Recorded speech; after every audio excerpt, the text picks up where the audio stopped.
Oke, pada pagi hari ini saya membawa kita dengan satu tema, yaitu sentuhan rutin versus sentuhan iman. Oke, boleh sebut dengan teman sebelah kiri kanan, sentuhan rutin atau sentuhan iman.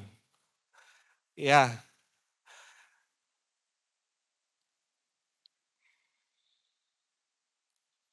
boleh next slide ya. Oke, kita boleh membuka teks firman Tuhan ini di dalam telepon kita masing-masing. Di dalam Markus pasal yang kelima, ayat yang ke-24 hingga ayat yang ke-34. Saya akan membacakan teks ini untuk kita semua. Di dalam Markus pasal yang kelima, ayat yang ke-24 hingga ayat yang ke-34. Ayat yang ke-24, lalu pergilah Yesus dengan orang itu. Orang banyak berbondong-bondong mengikuti dia dan berdesak-desakan dekatnya. Adalah di situ seorang perempuan yang sudah 12 tahun lamanya menderita pendarahan.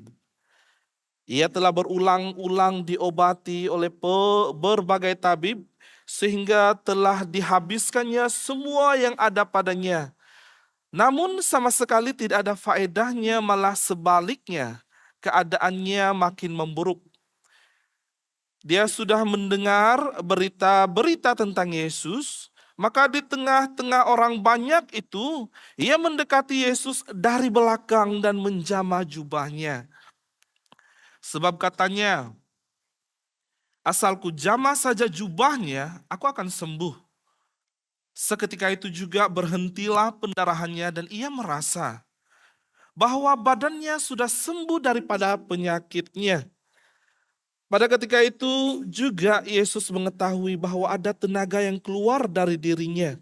Lalu ia berpaling di tengah orang banyak dan bertanya, siapa yang menjamah jubahku? Murid-muridnya menjawab, engkau melihat bagaimana orang-orang ini berdesak-desakan dekatmu dan engkau bertanya, siapa yang menjamah aku? Lalu ia memandang sekelilingnya untuk melihat siapa yang telah melakukan hal itu.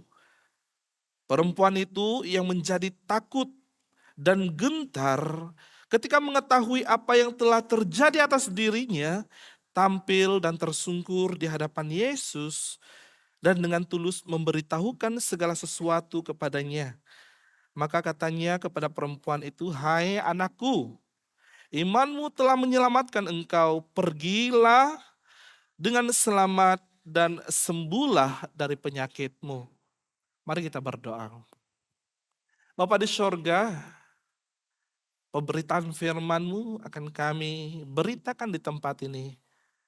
Kuasai hati kami, bahkan hamba-Mu yang akan menyampaikan firman-Mu. Kami hanya mau mendengar firman yang benar daripada isi hati Tuhan di tempat ini. Inilah kerinduan kami, berikan kami fokus yang baik, suasana yang tenang untuk kami menikmati firman-Mu ini. Terpujilah nama Tuhan di doa kami. Di dalam nama Tuhan kami Yesus Kristus kami sudah berdoa. Amin. Oke. Jadi saudara-saudari jemaat Tuhan yang Tuhan Yesus kasihi, pernahkah Anda terfikir betapa banyaknya perkara dalam hidup kita yang telah terjadi, ia hanya menjadi suatu rutin. Kita melakukannya setiap hari sehingga rutin itu membuatkan ia kehilangan makna. Bayangkan, saya membawa kita untuk membayangkan, ada suami istri di sini duduk bersebelahan.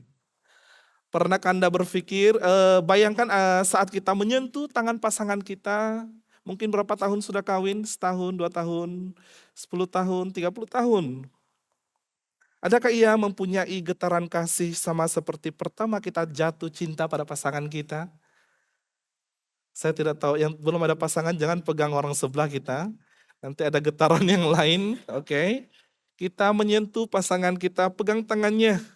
Apa yang kita rasakan? Adakah dia sudah hilang rasa? Hah? Atau kalau sudah sentuhan itu menjadi tawar? Karena terlalu biasa, 40 tahun sudah pegang tangan yang sama, tidak ada getarannya sama sekali. Ya, ia tidak memberikan apa-apa makna. Juga saya membawa kita untuk melihat ibu-ibu yang ada di tempat ini. Saya percaya kita semua adalah tukang masak yang sangat hebat. Kita sudah banyak merasakan masakan-masakan ibu yang ada di tempat ini ya. Oke, seorang ibu yang memasak untuk keluarganya selama berpuluh-puluh tahun. Mungkin hari-hari, Isnin, Selasa, Rabu, Kamis, Jumat, Sabtu, Ahad tidak pernah makan di luar, makan di rumah setiap hari. Istri lah yang memasak dari hari Isnin sampai hari Ahad. Anak tidak pandai masak, suami tidak pandai masak, jadi istri lah yang masak setiap hari. Jadi makanan pun sama, ayam goreng, ayam goreng, ayam goreng. Kan, nasi goreng, bangun pagi nasi goreng. Macam anak buah saya, bangun pagi dia mau makan nasi goreng, nasi goreng. Paksa kita ubah kadang-kadang seminggu 2 kali, kita buat dia makan mie lah ya. Ya, jadi ada kadang-kadang kita masak itu sudah menjadi rutin. Jadi masakan itu kadang-kadang dia menjadi hambar, kan? Suami yang makan pun balik-balik makan yang sama. Tidak pandai memuji, dulu puji istri. Wah, tidak betul masakan kamu. Istri saya selalu rindu masakan saya dulu. Ya, adalah. Ya, tapi saya suka memasak. Tidak dipungkirinya begitu. Macam mana kamu masak nih dulu? Saya betul-betul mau rasa itu balik. Saya pikir macam mana saya masak itu dulu. Oh, kita mana tahu, kita masak saja mungkin. Itulah yang orang bilangkan sentuhan kasih yang mula-mula. Masakan yang tidak sedap pun menjadi sedap. Dia mau rasa itu kembali, tidak dapat. Paksa kita bermanja-manja supaya rasa itu kembali. Kan? Oh, dia makan, oh sama juga masakan itu sebenarnya, tapi oh ada rasa dia. Oh, oke. Yang seperti itu menjadi rutin, masakan istri itu sepatutnya dibubu dengan kasih sayang. Ada yang begitu kan, kalau mau masak itu kalau tidak ada rasa sayang di dalam itu, masakan kamu menjadi hambar. Tidak tahulah, saya tidak pernah juga tes itu, tapi ada orang kata begitu. Ya seperti itu, kalau dia sudah menjadi rutin masakan itu pun kadang-kadang kita lupa untuk menambah satu rasa, yaitu cinta untuk anak-anak kita, untuk istri, suami kita rasakan. Ya, kita kembali kepada teks firman Tuhan. Begitu juga dengan kehidupan rohani kita, oke? Kita membawa kepada kehidupan rohani. Adalah bahaya menjadi perkara rohani sebagai sekadar rutin, oke? Adalah bahaya menjadikan perkara-perkara rohani itu seperti berdoa, datang ke gereja, ibadat doa setiap Selasa, membaca firman Tuhan itu, ya kita giat di dalam semuanya itu. Sehingga pada satu waktu ia sudah menjadi rutin. Macam tadi bangun pagi, tiba-tiba kenapa saya ada di gereja ini? Otomatis badan kita bergerak, ikut apa yang sudah kita rancangkan hari Ahad kan. Ada yang seperti itu, sehingga kehidupan rohani itu pun sudah menjadi rutin, biasa saja. Datang gereja biasa saja. Berdoa itu sepertinya berapa kali sudah saya guna doa yang sama ini. Oh, kadang-kadang ada begitu. Biasanya saya tahu tuh perkara doa makan itu. Kalau anak kita itu doa makan kita. Kan kita ajar mereka nanti kalau doa makan ini. Nah, sampai dia besar, sampai saya pun ikut doa dia. Oke, thank you God for this food. Haleluya, amin. Ada rasakah di dalam doa itu? Sebab dia sudah menjadi rutin makan 5 kali sehari. Makan, thank you God for this food, amin. Dia sudah tidak ada rasa kan. Oke. Kadang seperti kita tadi menyanyi, oke, boring juga nyanyi ini saja mereka bawa. Ada kadang-kadang yang seperti itu. Oke, berdoa tanpa ketulusan, hadir ke gereja tanpa kerinduan. Persoalan, adakah kehidupan rohani kita telah kehilangan maknanya? Itu persoalan saya lontarkan kepada kita. Adakah kedatangan kita pada pagi hari ini sudah tidak ada maknanya, kerinduan itu tidak ada. Meluap-luap mau memuji Tuhan itu tidak ada. doa itu semakin hambar, tidak ada rasa. Hari ini firman Tuhan yang kita baca berada di tengah-tengah sebuah krisis yang mendesak. Kalau kita baca full teks ini sebenarnya dia ada dua cerita tentang Yerus dan anaknya. Yerus ini dia bertemu dengan Yesus, dia minta supaya Yesus datang ke rumahnya, tompang tangan, menyembuhkan anaknya yang dalam keadaan kritikal. Tetapi di dalam Yesus berkatakan, oke, kita pergi ke rumah kamu. Dalam perjalanan itu, dalam perjalanan mereka itu tiba-tiba ada satu cerita berada di tengah mereka. Dalam perjalanan itu terjadilah kisah yang kita baca tadi itu. Jadi saya pikir dalam persiapan saya kalau saya bawa dua keadaan ini, saya rasa terlalu panjang untuk kita kupaskan. Jadi saya memilih antara kisah Yairus atau memilih kisah perempuan ini. Jadi saya berdoa dan Tuhan letakkan ini di dalam hati saya untuk kita bahaskan pada pagi hari ini.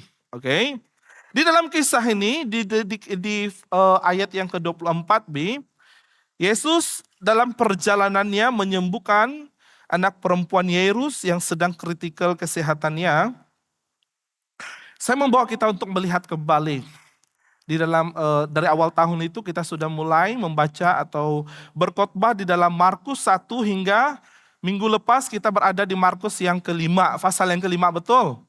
Kita melihat di dalam penceritaan, pemberitaan firman, pembacaan kita sudah melihat bahwa Yesus itu luar biasa kan. Dia menyembuhkan orang lumpuh, dia meredakan taufan dengan satu herdikan saja alam itu tunduk kepadanya. Dia mengusir roh jahat. Minggu lepas kita tengok di mana ada perubahan identity pada saat Yesus mengusir roh jahat itu daripada orang yang kerasukan itu. Jadi pada saat Yesus minggu lepas kita berada di Gerasa kan, kita melihat keadaan dipulihkan ya seorang kerasukan, tetapi orang di Gerasa tidak menerima Yesus. Mereka mengusir dia, lari kamu daripada Gerasa pergi tempat lain. Jadi Yesus pun beralih daripada Gerasa ke Kapernaum yang ada di dalam teks ini. Ketika dia berada di Kapernaum, dia melabuhkan kapalnya atau perahu mereka di tepi pantai. Ketika orang melihat itu adalah Yesus, orang mulai berkerumun. Karena populariti Yesus itu sudah apa? Oke, next slide. Populariti Yesus itu sudah berada di kemuncaknya. Orang mengenal dia, orang mau mengikut dia, orang kagum dengan dia. Kalau kita lihat pada hari ini, contohnya kalau ada artis, siapa yang paling famous now? Sekarang Justin Bieber, kalau dia turun pergi sana tuh tidak ada orang mau budak-budak kah siapa yang seminat itu pergi sana tuh kan. Berkerumun walaupun dia jauh di sana kan mau juga berada di dalam kerumunan itu. Karena populariti yang ia ada. Begitu juga dengan keadaan Yesus. Dia berada di tepi perahunya, ketika dia keluar banyaklah orang mengerumuni dikatakan di dalam ayat ke-24b, orang banyak berbondong-bondong mengikuti dia dan berdesak-desakan dekatnya. Coba bayangkan suasana pada ketika itu, pada saat Yesus sampai di tepi pantai itu. Cuaca mungkin sangat terik, macam di luar nih lah. Kan sekarang di musim kemarau, tidak tahu musim itu musim apalah. Mungkin musim kemarau juga. Ya, Yesus keluar, cuaca panas. Oke, berdebu kan di tepi pantai, orang lari pergi kejar dia. Yesus begitu. Jadi dikatakan di sana ratusan orang berasak-asak. Di dalam asakan itu ada orang yang berpeluh, ada yang wangi, sungguh wangi, tidak tahu wangi apa. Dari ketiak, dari mana semua keluar. Kan banyak orang berpeluh, mereka mau melihat Yesus. Suasana yang bising, mungkin mereka berteriak, Yesus, Yesus. Begitu kita tidak tahu. Tetapi keadaan dia boleh digambarkan begitu. Sebab banyak orang mulai mengerumuni Yesus. Namun di tengah keriuhan itu, kita melihat pribadi Yesus. Pada saat orang datang kepada dia tidak seperti artis lain kan. Dia lari bersembunyi, saya ada ruang VIP, tidak. Yesus pada saat orang datang kepadanya, ia membiarkan dirinya untuk dekat kepada orang-orang yang memerlukan dia. Kan? Tapi di dalam tradisi lama, sebenarnya kalau kita memiliki status seperti mereka, ada orang mengatakan, oh saya sangat suci, tidak boleh disentuh. Ada yang begitu. Tetapi Yesus ini luar biasa. Dia membiarkan dirinya untuk disentuh oleh siapapun yang ada di tempat itu. Oke? Ia membiarkan dirinya dapat diakses oleh orang ramai. Ia menunjukkan kepedulian dan kasihnya kepada mereka. Itulah Yesus. Walaupun dia sangat populer, tetapi dia membiarkan dirinya untuk berada di halayak ramai. Karena itulah kerinduan dia ada. Karena itulah tujuan dia datang menjadi manusia. Supaya dia dapat melihat saya dan kamu seperti ini. Kan? Oke? Di tengah lautan manusia yang sehat dan bertenaga ini ada satu sosok tubuh yang sangat berbeza. Di antara kerumunan ini ada seorang, kita fokus sudah, dari kerumunan kepada seorang perempuan. Seorang wanita yang pucat, lesi dan menggigil, lemah. Dia seorang, di saat orang lain berlari dia mungkin hanya mampu merangkak di celah-celah kaki orang karena sakit pendarahan. Saya tahu kalau wanita dia datang pendarahan mungkin mereka akan mengalami sakit kepala apa semua. Perempuan ini 12 tahun mengalami pendarahan. Dia mengalami suatu sakit yang sangat berat. Next slide. Mari kita melihat di dalam teks yang kita baca. Dikatakan bahwa wanita ini digambarkan tidak mempunyai keupayaan mutlak seperti manusia lain ya. Terjadi selama 12 tahun apabila segala kepakaran menemui jalan buntu. Perempuan ini mengalami pendarahan berterusan. Pendarahan itu membawa kepada keadaan yang sangat letih, anemi, dan setiap hari kesakitannya semakin memburuk. Kan dikatakan bahwa dia telah menghabiskan segala harta uang ringgitnya untuk berobat. Di pelbagai tempat dia berjumpa bermacam-macam tabib dan semuanya tidak berhasil. Saya tahu banyak orang di keliling kita juga mengalami hal yang sama.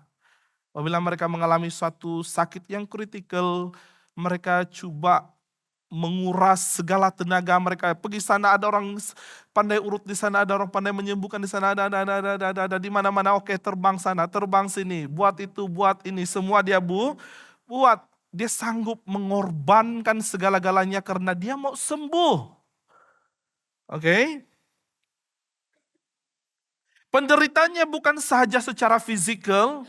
Menurut hukum imamat, di dalam imamat 15, pendarahan berterusan menjadikan dirinya najis. Selama 12 tahun dia tidak boleh memeluk keluarganya, dia tidak boleh dibenarkan masuk ke bait Allah. Dia adalah orang asing di tanah airnya sendiri. Orang yang mengalami pendarahan ini, secara sosial mereka tidak boleh bersentuhan dengan orang yang sembuh, yang sehat macam kita. Kalau mereka menyentuh, orang itu akan menjadi najis. Dia tidak dibenarkan untuk datang ke rumah ibadat karena ia najis, kan? Jadi bukan hanya keuangan yang dikuras, fisikal yang sakit, tetapi kehidupan sosial perempuan pendarahan ini juga terasing. Kehidupan rohaninya juga 12 tahun tidak pergi ke bait Allah. Jadi di tengah keputusasaan yang dia alami, kita lihat selepas 12 tahun segala pintu tertutup. Hari itu perempuan ini melihat satu pintu terbuka. Pintu itu bernama Yesus. Pada saat dia melihat sosial, kerohanian, keuangan, fisikal yang tertutup semua. Pada saat ia, next slide. Pada saat ia melihat Yesus, dia seperti melihat ada satu pintu yang terbuka untuknya pada hari itu. Oke. Ada satu pintu terbuka yang dia lihat melalui Yesus, oke. Percikan iman terjadi di tengah keputusasaan perempuan itu. Iman yang timbul bukannya muncul daripada kekosongan, tetapi karena ia mendengar berita tentang Yesus. Di tengah ribuan orang yang hanya bergesel karena sesak, perempuan ini merangkak mendekati Yesus dari belakang dengan satu tujuan khusus. Dia berkata, asalku jamah saja jubahnya, aku akan sembuh. Jadi kita melihat bahwa perempuan ini, dia tidak terlepas untuk mendengar kabar bahwa Yesus ini berkuasa untuk menyembuhkan orang. Melalui pendengarannya bahwa Yesus ini berkuasa untuk menyembuhkan, pada saat ia berada di dalam keadaan keputusasaan, ia melihat bahwa Yesus itu adalah satu-satunya objek, satu-satunya pribadi yang dapat memulihkan seluruh keadaan yang ia ada pada saat itu. Jadi disebabkan dia tidak boleh berada di halayak ramai, dia berusaha untuk mendekati Yesus. Tetapi dia tidak meminta, oh Yesus seperti Yairus, dia memohon-mohon kepada Yesus. Tetapi perempuan ini datang dengan iman. Di dalam hatinya berkata, asalku jamah saja jubahnya, aku akan sembuh. Itu yang dikatakan oleh perempuan ini di dalam hatinya. Oke? Kita lihat, ada sesuatu yang terjadi. Pada saat orang datang kepada Yesus, beribu-ribu orang mendekati dia, banyak sentuhan-sentuhan terjadi di atas tubuh Yesus. Betul atau tidak? Kalau kita berada di halayak ramai, mungkin berapa ratus orang yang menyentuh tubuh kita. Tetapi di dalam semua sentuhan itu tidak memberikan kesan apa-apa kepada Yesus. Sehingga perempuan ini menjamah jubahnya. Dia tidak memegang Yesus, tahu. Dia hanya memegang hujung jubah Yesus dengan iman. Asalku jamah saja jubahnya, aku akan sembuh. Sentuhan perempuan itu di atas jubah itu telah menerobosi sesuatu keadaan yang luar biasa. Oke, next slide. Oke, kita melihat. Saya katakan tadi kalau perempuan ini menyentuh orang yang sembuh, apa yang terjadi? Kita melihat mengikut paradigma lama hukum agama, apabila seorang najis menyentuh orang yang tahir, kenajisan itu akan berjangkit. Kedua-dua mereka yang akan menjadi najis. Kalau saya pegang mungkin Emilia, dia akan menjadi najis. Emilia akan menjadi najis. Jadi kedua-duanya akan tercemar. Jadi berbeza dengan Yesus. Oke? Paradigma kasih karunia Yesus membawa satu perubahan. Pada saat kita menyentuh Yesus dengan kesuciannya, orang najis mengalami penyucian. Yesus pada saat kita datang kepada dia, kita akan disempurnakan, kita akan disucikan. Oke, itu bezanya. Kalau kita lihat dalam keadaan ini, pada saat kita penuh dengan dosa, pribadi yang sepatutnya kita datang adalah Yesus. Pada saat kita datang berjumpa Yesus, berlakunya penyucian yang sempurna. Jangan cari kebenaran atau pembebasan di tempat lain. Jangan mencari sesuatu yang tidak dapat diberikan oleh Yesus. Itu yang dilakukan oleh Yesus kepada perempuan ini, yang membawa kita menyadari bahwa pada saat kita melihat Yesus sebagai objek yang dapat memulihkan kita, pada saat kita menyentuh Yesus, penyucian akan terjadi seperti wanita ini. Oke?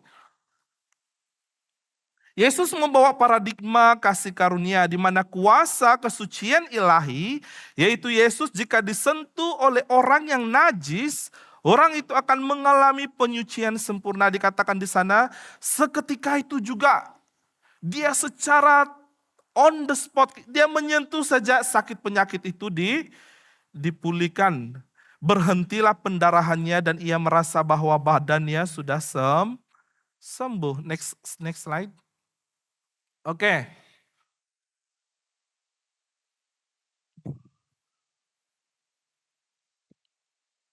Di tengah kerumunan itu, Yesus tiba-tiba berhenti karena ada suatu sentuhan yang jauh berbeza daripada sentuhan rutin yang lain, di mana ia merasakan sentuhan iman itu.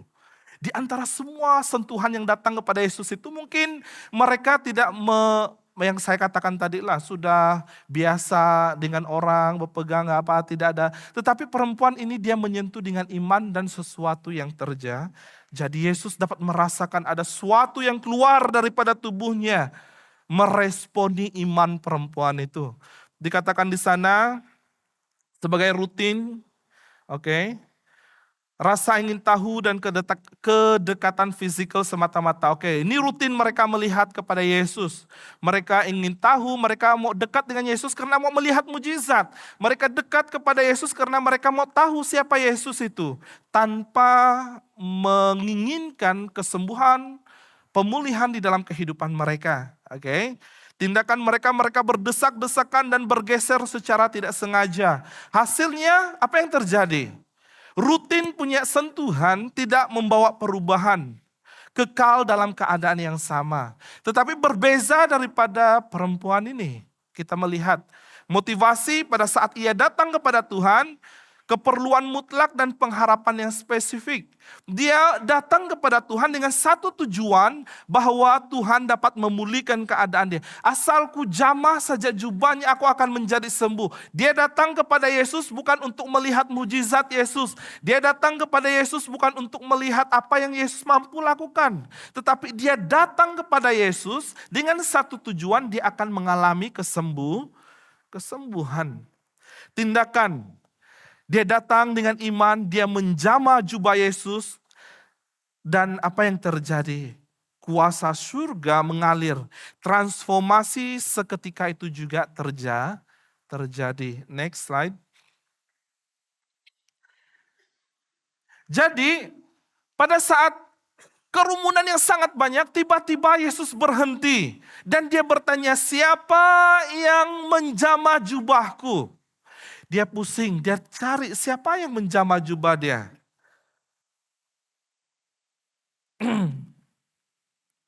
Yesus tahu membezakan antara sentuhan fisikal yang tidak sengaja dengan sentuhan iman yang menyeru pertolongan. Ingat tak? Yesus itu dia dapat membezakan antara sentuhan fisikal yang tidak sengaja dengan sentuhan iman yang merayu meminta pertolongan. Jadi murid-muridnya pun bingung, mereka berkata, Tuhan, orang begitu ramai berhimpit-himpit, mengapa bertanya? Mengapa bertanya siapa yang menjamah? Kami tidak tahu siapa yang menjamah kamu, sebab banyak betul orang di sini menyentuh dia. Kayak kita melihat di tengah kerumunan, Yairus datang kepada Yesus, cepat anak saya mau mati, sudah oke kita pergi ke sana. Di tengah kesibukan, Yesus mau pergi menyelamatkan anak Yairus yang sedang dalam kesesakan kritikal. Tiba-tiba Yesus berdiam diri, dia berhenti dan dia bertanya. Sepertinya Yesus ini tidak apa namanya? Dia menggambarkan bahwa pribadinya ini tidak boleh tidak ada benda yang di sekelilingnya yang di luar daripada kawalan dia. Meskipun anak itu mengalami kritikal di sana, Yesus tidak bergesa-gesa pergi ke sana dan menyelamatkan anak itu. Tidak. Dia tahu bahwa dia Allah yang berkuasa. Meskipun anak itu mati di sana, tetapi pada saat ia datang ke sana, dia boleh menyembuhkan anak itu. Jadi kita dapat lihat di sini bahwa Yesus itu sangat peduli dengan orang-orang yang ada di sekitar dia. Terlebih lagi pada saat kita memerlukan pertolongan.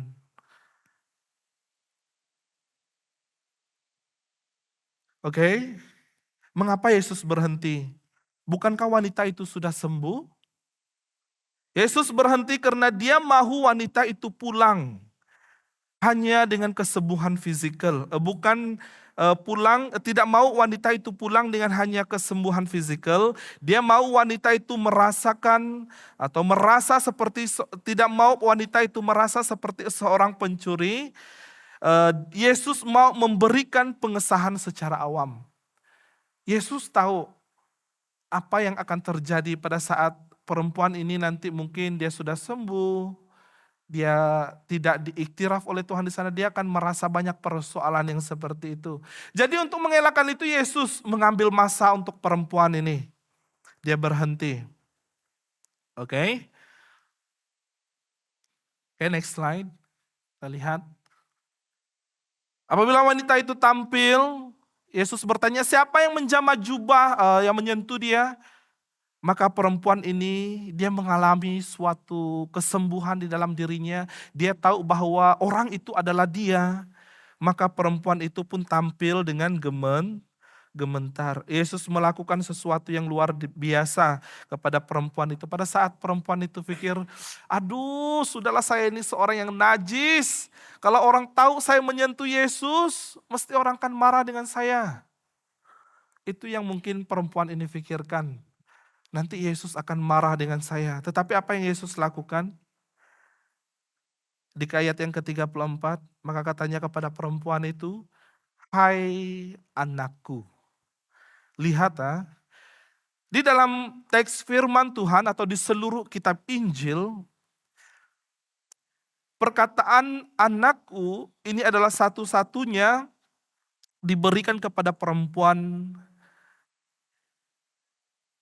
dengan gelaran keluar. Maksudnya di sini antara semua perempuan yang ada dalam perjanjian Injil ini, dalam kitab Injil, perempuan ini saja yang dipoin oleh Yesus sebagai dengan kata-kata hai anakku. Jadi maksudnya di sini selama 12 tahun dia dipanggil perempuan najis, kan?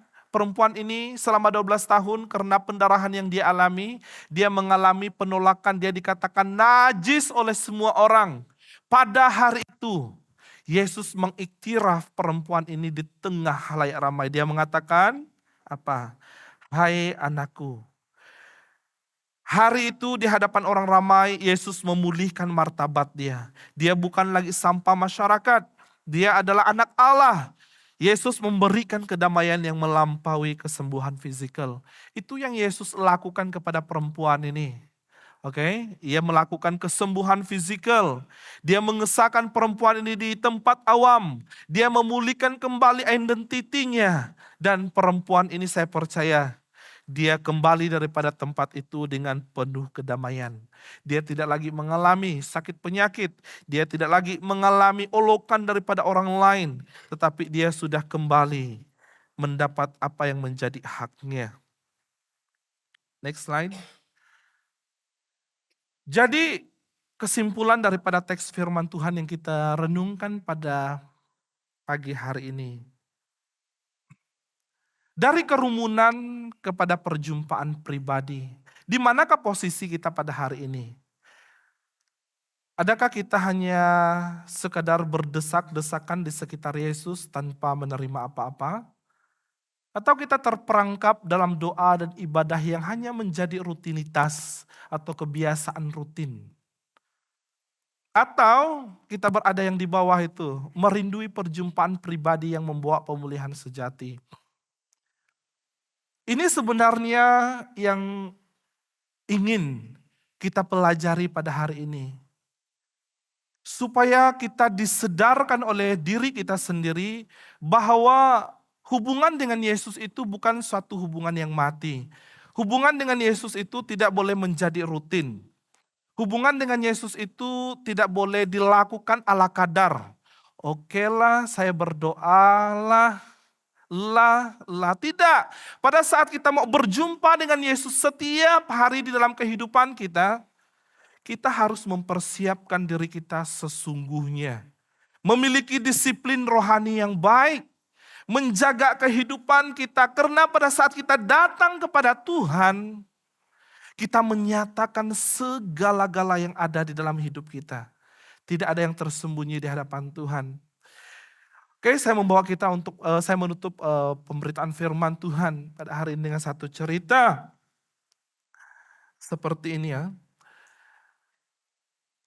Di dalam kehidupan kita sebagai orang percaya, saya membawa kita untuk melihat perumpamaan. Pada saat biji sesawi itu ditaburkan di atas tanah, dia jatuh di mana? Di 4 kan? 4 tanda yang berbeza. Begitu juga dengan kita yang datang ke gereja. Ada yang datang sebagai rutin. Rutin maksud dia datang ke gereja, dia tidak mau fokus dengan firman Tuhan, dia tidak mau fokus kepada Tuhan. Kembali nanti dia menjadi seperti dia yang datang tadi. Ada juga yang datang ke gereja, dia fokus di dalam pemberitaan firman Tuhan. Dia fokus mendengar, tetapi pada saat dia keluar daripada gereja ini nanti, dia mengalami cobaan di luar. Pada saat dia mengalami cobaan di luar itu, dia lupa sudah apa yang disampaikan oleh pastor atau siapa yang memberitakan firman Tuhan di tempat ini. Dia lupa sudah firman Tuhan. Jangan marah, dia marah. Jangan membenci, dia membenci. Jangan tumbuk, dia tumbuk. Apalagi? Banyaklah hal-hal yang sepatutnya ia terapkan dalam kehidupannya, dia tidak lakukan. Dan ada juga orang yang datang ke gereja, mereka mendengar firman, mereka hidup di luar sana sesuai dengan firman, tetapi hati mereka sentiasa terikat dengan apa? Keinginan-keinginan yang bertumbuh bersama dengan imannya. Mungkin kekayaan, orang ini mungkin mengalami dosa, meskipun dia datang ke gereja, dia menerima firman, dia hidup baik di sana, tetapi ada dosa yang masih dia tutupi untuk dirinya sendiri. Jadi orang ini dia bertumbuh, tetapi tidak ada buah. Dan kita melihat yang terakhir, dia datang ke gereja, dia keluar membawa firman Tuhan, dan setiap hari hidupnya adalah untuk memuliakan Tuhan. Dia menjaga disiplin rohani, dia menjaga hubungannya dengan Tuhan, dia hidup benar-benar untuk Tuhan. Bukan bermaksud dia tidak mengalami cobaan, dia mengalami cobaan tetapi dia berusaha setiap hari di dalam kehidupannya untuk Tuhan. Melakukan yang terbaik untuk Tuhan. Jadi pada saat dia datang kepada orang, kasihnya itu begitu besar. Pada saat dia mengungkapkan kata kasih, orang yang mendengarnya akan meluap-luap dengan kasih. Karena apa? Karena hidupnya itu menjadi berkat. Bukan 30, bukan 60, tetapi 100 kali lipat. Pada saat dia memberi, dia bukan memberi asal apa adanya. Dia memberi dengan penuh luapan yang ada di dalam hatinya. Pada saat dia datang ke gereja, dia tidak datang hanya sebagai rutin, tetapi dia memandang kepada Tuhan itu sebagai Tuhan yang dapat menyelamatkan dia. Maka kehidupannya diberkati. Hidupnya menjadi berkat bagi banyak orang. Banyak orang diselamatkan oleh perkataan-perkataan yang keluar dari mulutnya karena perkataannya itu diberkati oleh Tuhan. Jadi pada hari ini saya mau membawa kita untuk percaya. Tidak banyak kita percaya bahwa segala sesuatu yang kita rindukan itu sebenarnya hanya Yesus saja yang boleh memulihkan keadaan itu. Jangan hanya melihat, orang lain sejak yang mau kita lihat, dia sejak beri kesaksian kesembuhan. Kamu bilang, iman itu ada pada kamu, iman saya tidak dapat menyelamatkan kamu, iman kamu itulah yang menyelamatkan kamu. Kalau bukan hari ini, bila kamu mau mendapatkan kuasa iman itu, jangan tunggu besok, jangan tunggu 20 tahun. Setiap hari kamu ingin klaim bahwa iman saya pada hari ini akan menghasilkan buah. Iman saya hari ini akan menyentuh Tuhan. Jangan tunggu besok, besok, dan besok. Setiap hari hidup kita harus tertuju kepada Allah. Jangan menjadikan itu sebagai rutin kita. Jangan tunggu esok, hari ini, saat ini, di mana kamu berada, klaim. Iman yang ada pada kamu itu iman yang besar. Kan? Ada amin? Iman seperti perempuan ini. Mari kita berdoa. Bapa di sorga, kami bersyukur pada pagi hari ini kami dapat duduk di tempat kami. Mungkin ada yang datang dengan keletihan sepanjang minggu bekerja, ada mungkin yang datang dengan ketidaksiapan untuk beribadah kepada Tuhan. Mungkin juga ada yang datang dengan penuh kegarahan. Mereka rindu memuji Tuhan, mereka rindu berkat Tuhan, mereka rindu jamahan Tuhan terjadi. Di tempat ini Tuhan, kami percaya Engkau membentangkan jubahmu di tempat ini. Engkau membiarkan siapa saja yang beriman untuk menyentuh jubah itu. Supaya pada saat kami menyentuhnya, siapa yang sakit disembuhkan. Siapa yang mengalami masalah di tempat ini, dia boleh dipulihkan bersama dengan Tuhan. Siapa yang datang dengan pergumulan keluarga, sakit penyakit, belenggu ikatan dosa yang selama ini tidak dapat diputuskan oleh dunia. Hari ini Engkau mengatakan kepada kami bahwa iman kami sahaja yang dapat melumpuhkan segala keadaan yang ada. Rantai yang mengikat diputuskan dengan iman kami kepada Tuhan. Segala dosa-dosa itu hanya Tuhan, hanya iman kami kepada Allah yang dapat memulihkan keadaan kami. Bukan kekuatan kami, bukan orang lain, bukan dunia ini, tetapi kepada Tuhan. Ajar kami Tuhan supaya kami melihat bahwa hanya Tuhan Yesus Kristus salah satu-satunya Allah yang dapat melakukan mujizat yang besar dalam kehidupan setiap pribadi kami. Kami klaim siapapun yang merindukan pemulihan, kesembuhan di tempat ini, dia dipulihkan.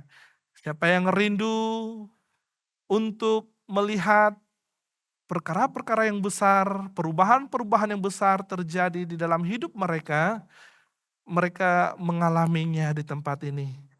Dan di luar sana nanti kami percaya Tuhan, iman-iman inilah yang akan terus memulihkan keadaan setiap pribadi kami. Terima kasih untuk firman-Mu, berkati setiap yang mendengar, biarlah kami pulang daripada tempat ini dengan penuh sukacita, karena kami membawa suatu firman yang hidup di dalam hidup kami. Pada saat kami melihat kepada Yesus ada penerobosan, ada kesembuhan dan pemulihan.